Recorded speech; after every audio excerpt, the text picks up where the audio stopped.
इस कथा को सुनने का फल है अगर आपके पितृ दोष भी जिनके जीवन में लगा हो, जिनके पितृ रुष्ट रहते हों, जिनके पितृ भी नरक में पड़े हों, अगर आप अपने पितरों को याद करके ये कथा सुन लें, क्या नहीं मिल सकता उनको। और जिनकी अकाल मृत्यु होती है वो निश्चित नरक में अथवा भूत प्रेत पिशाच बनते हैं, इसमें कोई संशय नहीं। कोई भयानक बीमारी जिसका कोई इलाज ना हो, उसमें आकर व्यक्ति कोई मर जाए तो उसे अकाल मृत्यु की गणना में रखा गया है। और यह अकाल मृत्यु हुई थी कोरोना, जिसमें कम कम उम्र के लोग भी चले गए, जो बचाए जा सकते थे पर बच नहीं पाए। ऐसे तमाम चीजें हैं जिनसे हमारे पितरों की रक्षा हो जाएगी, उनका कल्याण हो जाएगा, उनका आशीर्वाद हमें प्राप्त हो जाएगा अगर हम इस पुराण को मन लगाकर सुने। अब बीच बीच में मोबाइल यूज करते रहोगे तो वो मामला खराब हो जाएगा। अब ये तो टाइमिंग सेटिंग है, टाइम मैनेजमेंट करो अपना। 4 घंटे 3 घंटे जब तक कथा होगी किसी से कोई वार्तालाप नहीं, लिख के भेज दो, I will call you after 7 o'clock, after 7 PM है या 7:30 PM, लिख दो। अपनी वो लगा लो, क्या बोलते हैं उसको, स्टेटस। आ गया, अब मेरा भी आती है भाषा, अब देखो सीखनी पड़ रही है, रहना पड़ता। अपडेट नहीं होंगे तो लोग कहेंगे पुराने जमाने की बात, अभी की बात है, अपडेट तो अभी करते हैं लोग। तो स्टेटस पे डाल दो, call me after 7:30, I am busy right now. क्या बोलना पड़ेगा? और धीरे बोलना पड़ेगा क्या? सुनिए, आपके पितृ भी प्रसन्न हो जाएंगे अगर आप ध्यान से कथा सुने, आपके बिगड़े हुए काम बन जाएंगे अगर शिव पुराण कथा मन से सुने, आपके बच्चे भी सद्मार्गी हो जाएंगे अगर बच्चों के साथ आप कथा सुने, आपके बिगड़े हुए काम, रुके हुए काम भी चल पड़ेंगे अगर आप जिस भाव से आप ये कथा सुनेंगे वो भाव कंप्लीट हो जाएगा। नियम बता दूंगा आज। तुम्हारा यह पति, अगर उन्होंने कहा मां कोई तो उपाय होगा जिससे मेरे उस पति जो पिशाच बना पड़ा उस बेचारे का कुछ कल्याण हो जाए, वो मुझसे आके मिल ले। बोले अच्छा तुम ये चाहती हो? बड़ी कृपा होगी आपकी, अगर ऐसा हो जाए तो हर पत्नी अपने पति के साथ रहना चाहती है। अच्छा सुनो, हम एक उपाय बताते हैं। अगर तुम्हारे पति को शिव पुराण की कथा सुना दी जाए तो पिशाच योनि में जो तुम्हारा बिंदु को नाम का पति पड़ा हुआ है उसका कल्याण हो सकता है, उसकी मुक्ति हो सकती है अगर वो शिव पुराण की कथा सुने।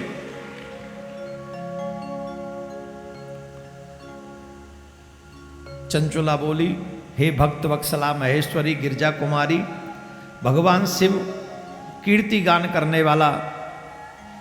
अब एक तो पिशाच, ऊपर से पिशाच को कौन कथा सुनाए, और मैं कहां से किस कथावाचक को ले जाऊं? हे मां, उपाय भी आपने बताया है तो मार्ग भी आप ही बताइए, आप ही ये सारा अरेंजमेंट कीजिए। देखो भगवान कितनी दया करते हैं, कितनी दया करते हैं। हम लोग फिर भी मनुष्य होकर समझ नहीं पाते, उनकी कृपा का दर्शन नहीं कर पाते, ये हमारा दुर्भाग्य है। जितने भी लोग यहां पर बैठे, तुम्हारे ऊपर कृपा, अरे कृपा नहीं होती तो तुमने तो चाहा ही नहीं शिव पुराण हो। बोलो यहां पर कितने लोग थे जिन्होंने चाहा कि शिव पुराण हो? कोई व्यवस्था की तुमने? तुम गए थे हमारे पास कि जाओ शिव पुराण महाराज सुनवा दो, हमको बड़ी कृपा होगी आपकी? गए थे? नहीं गए ना? तो अब तुम गए नहीं, उसके बाद भी तुम्हारे ऊपर कितनी कृपा हो गई कि शिव पुराण की कथा, पार्थिव शिवलिंग का निर्माण, रुद्र महायज्ञ और रुद्र अभिषेक का दर्शन, ये कितनी बड़ी कृपा है तुम्हारे ऊपर। ये साधारण कृपा समझते हो? ये महादेव की बड़ी कृपा है। हमने नहीं चाहा, उन्होंने दिया है तुम्हें, और जिनके भाग्य में है वो ले लो, और जिनके भाग्य में नहीं है वो बेचारे अपनी किस्मत को पकड़ के बैठे रहो। माँ पार्वती से कहने लगी, चंचुला माँ भक्त वत्सला, आप ही कोई उपाय कीजिए जिससे मेरे पति का कल्याण हो सके। तो चंचुला की बात सुनकर माँ भगवती पार्वती ने कहा, तुम चिंता मत करो, तुम्हारे मन में जो बातें है ना, मैंने सारे उपाय कर लिए हैं। अब मैंने सोच लिया है, गंधर्व राज तुम्बरु के द्वारा हम तुम्हारे पति को शिव पुराण की कथा सुनवाएंगे। उन्होंने तुरंत तुम्बरु को बुलाया। हे तुम्बरो शिव प्रीत मम मानस सकारकः, सहानया विंध्यशैलम भद्रम ते गच्छ सत्वरम। मां पार्वती ने तुम्बरु को कहा, सुनो तुम्बरु, तुम्बरु जी सुनो, तुम्बरु तुम विंध्य पर्वत पर चले जाओ, वहां मेरी सखी का पति रहता है जिसका नाम है बिंदुक। वो वहां पिशाच की योनि में है। अब वो पिशाच है तो राजी से तो कथा सुनेगा नहीं। अब तुम देखो उपाय कैसे उसको कथा सुना सकते हो। उसे शिव पुराण की कथा सुना दो और शिव पुराण की कथा सुनाकर उसका कल्याण कर दो।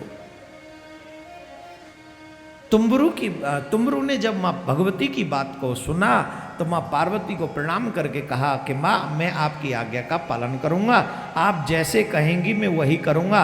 अब कृपा करके बताइए मैं कहाँ जाऊँ, कैसे जाऊँ। तब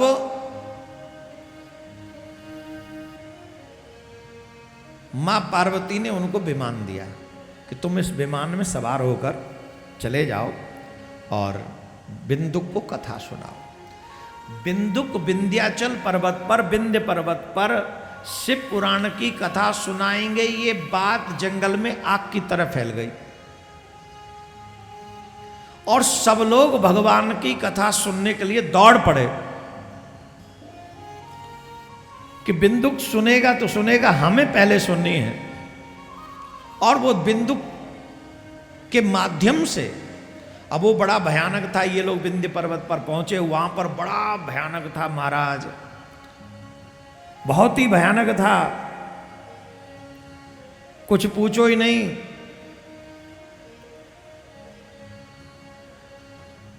इतना भयानक, पेड़ों को तोड़ता था, बड़ी भयानक भयानक आवाज करता था। विंध्य पर्वत पर जब पहुंचे तुम्बरु तो वहां उन्होंने एक पिशाच को देखा।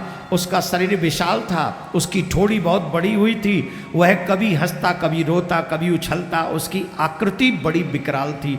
भगवान शिव की उत्तम कीर्ति का गान करने वाले महाबली तुम्बरु ने उस अत्यंत भयंकर पिशाच को बलपूर्वक पासों के द्वारा बांधकर, रस्सियों से बांधकर उसे जबरदस्ती आसन पर बैठा दिया कि बैठ कथा सुन। राजी से नहीं, तुम तो फिर भी राजी से बैठे हो। कई लोग गलती कर रहे हैं जो नीचे बैठ सकते थे फिर भी ऊपर जमे बैठे हुए हैं, पता नहीं कहाँ जाओगे। और जवान जवान बैठे हुए हैं ऊपर कुर्सियों पे। हाँ कोई बात नहीं, हम पे क्या फर्क पड़ना है, कुर्सी कम थोड़ी। लेकिन जो नीचे बैठ सकते वो नीचे ही बैठकर सुनेंगे। आपको नहीं सामर्थ्य हो माता जी, अगर कोई प्रॉब्लम हो तो आप ऊपर बैठी रहे। अब तुम्बरु ने जबरदस्ती पिशाच को बांध कर बैठा, लगे तुम बैठो यहां कथा सुनो, जबरदस्ती। और महाराज तुम्बरु कथा सुना रहे हैं, ये सुनकर पूरे देव देवता सब दौड़ पड़े कि हम भी अपने कथा सुनकर कल्याण करवाएं। चारों तरफ से विंध्य पर्वत पर संख्या बढ़ गई, बहुत बड़ी संख्या हो गई। एक पिशाच के उद्धार के कारण शिव पुराण की कथा सुनने को मिलेगी, ये सबके मन में प्रचारित हो गया। महाराज जबरदस्ती कथा सुनाई गई उस पिशाच को, और पापों को धोकर उस पिशाचिक शरीर को त्याग दिया जब कथा संपन्न हुई। और एक सुंदर विमान आया, उस विमान में वो पिशाच बिंदुक, अब यहां लिखा हुआ है श्रीमान बिंदुक, अब वो पिशाच नहीं रहे, अब क्या हो गए, जोर से बोलो, उसका रूप दिव्य हो गया। वह अंग कांति गौरवर्ण की हो गई, शरीर पर श्वेत वस्त्र आ गए, श्वेत वस्त्र, और सब प्रकार से पुरुषोचित होकर आभूषण उसके अंगों को उल्लासित करने लगे और वह त्रिनेत्रधारी चंद्रशेखर रूप हो गया। उसके 3 नेत्र हो गए, शंकर भगवान की तरह हो गया शिव पुराण की कथा सुनने के बाद। और विमान में बैठकर शंकर भगवान के उस कैलाश पर्वत के लिए प्रस्थान कर गया। बोले शंकर भगवान की जय।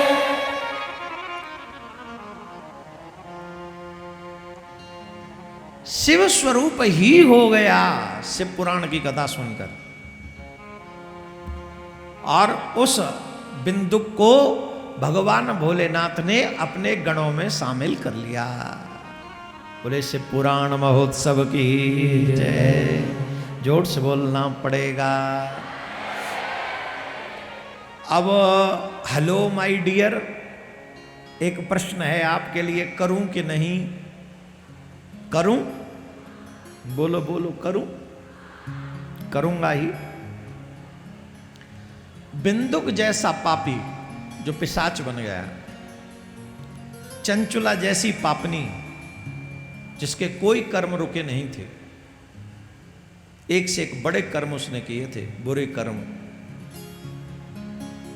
इस शिव पुराण की कथा को सुनकर जब ऐसे पापी पति पत्नी का कल्याण हो सकता है, तो क्या हमारा कल्याण नहीं होगा? नहीं होगा? होगा कि नहीं? कल्याण होगा ना? कब? 2 चीज, श्रद्धा और विश्वास। अगर श्रद्धा नहीं है तो नहीं होगा, विश्वास नहीं है तो कतई नहीं होगा। श्रद्धा होनी चाहिए, विश्वास होगा तो आपको वो सब फल मिल जाएंगे जो बिंदुक को मिले, जो चंचुला को मिले। इसी शिव पुराण कथा से कल आप लोगों ने देवराज की कथा सुनी,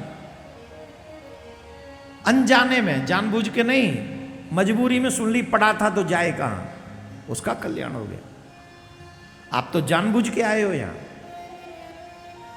अगर आप अपने परिवार का कल्याण चाहते हो, आप अपने लिए कोई कल्याणमयी मार्ग चाहते हो, आप अपने पितरों के कल्याण के लिए सोच रहे हो, आप अपने रुके हुए काम बनाना चाहते हो, आप अपने बच्चों को संस्कारी बनाना चाहते हो, आपको निश्चित तौर पर श्री शिव पुराण की कथा सुनकर अपना और अपने परिवारी जनों का कल्याण करना चाहिए। क्या बोलना पड़ेगा? जोर से बोलना पड़ेगा। हम आपको एक और बात बताएं। हमने कल बताया था कितने पार्थिव शिवलिंग बनाने से क्या फल मिलता है। जो बच्चे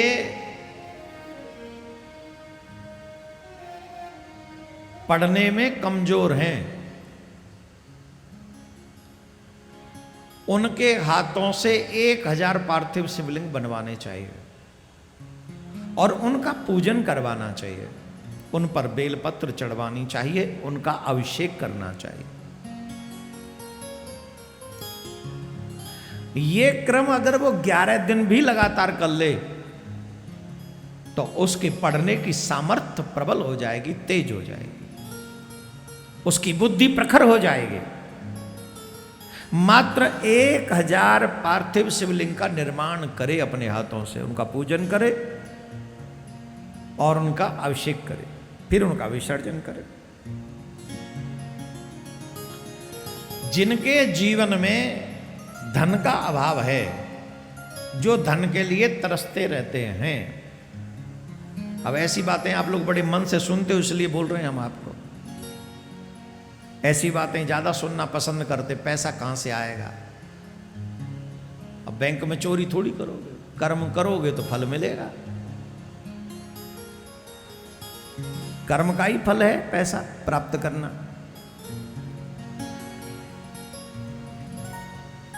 जिन लोगों के जीवन में धन का अभाव है और जो अधिक धन की संख्या चाहते हैं, उन लोगों को 500 पार्थिव शिवलिंग का निर्माण अपने हाथों से करना चाहिए। 21 दिन लगातार पार्थिव शिवलिंग का निर्माण करे, उनका पूजन करे, उनका अभिषेक करे, उनका विसर्जन करे। 41 दिन करे तो और भी अच्छा है, लेकिन 21 दिन तो कम से कम करे। अपने हाथों से 500 पार्थिव शिवलिंग का निर्माण उस मनुष्य को करना चाहिए। 21 दिन इसका पूजन करे। ऐसे जिनके परिवार में गृहस्थ में तो चले गए हैं, परंतु उनके घर में संतान नहीं है, और ऐसा माना जाता है कि गृहस्थ में एक पुत्र का होना परम आवश्यक है। बिना पुत्र से गतिर्लोके, बिना पुत्र के इस लोक में गति नहीं होती। इसलिए एक ही पुत्र हो पर हो